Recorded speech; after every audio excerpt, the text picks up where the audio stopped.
ভাবছো নামাজ পড়ার উদ্দেশ্য হলো তুমি যেন জাহান্নামে না জ্বলো। নামাজ পড়ার উদ্দেশ্য হলো তুমি যদি নামাজ না পড়ো আল্লাহ তোমাকে ঘৃণা করবেন।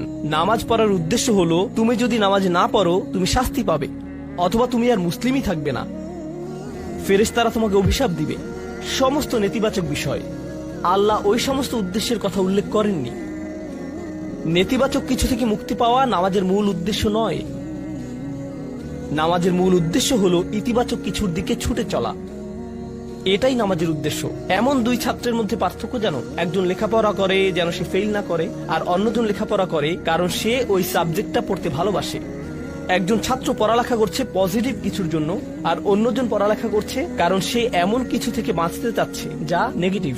একজন কর্মচারী তার চাকরিটাকে দারুণ ভালোবাসে, আর অন্য একজন কর্মচারী শুধু চায় সে যেন চাকরিটা না হারায়। তারা একই চাকরি করছে, একেবারে অভিন্ন চাকরি, কিন্তু একজন চাকরিটা করতে পেরে কি যে খুশি, কত যে আনন্দ তার, আর অন্যজন খুবই হতাশ, সবসময় মনমরা ভাব। কেন?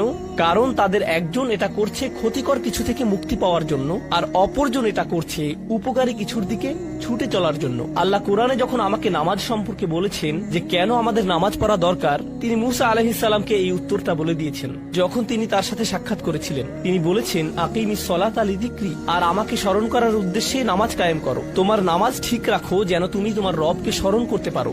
আমি তোমাকে ইতিমধ্যে বলেছি যে তোমার আমার সম্পর্কটা খুবই সীমিত, কিন্তু তোমার সাথে আল্লাহর সম্পর্কটা অনেক আগে থেকে শুরু হয়েছিল,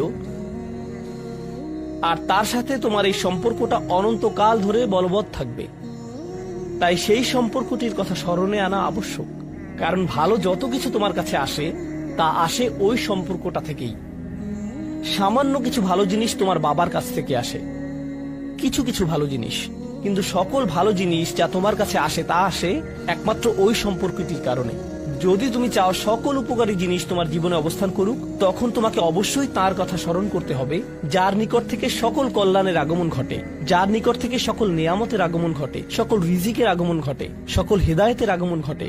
আর তাই আল্লাহ বলছেন, সর্বোত্তম যে উপায়ে তুমি এটা করবে তা হলো নামাজের মাধ্যমে তুমি আমাকে স্মরণ করবে। এজন্যই তোমার নামাজ পড়া দরকার।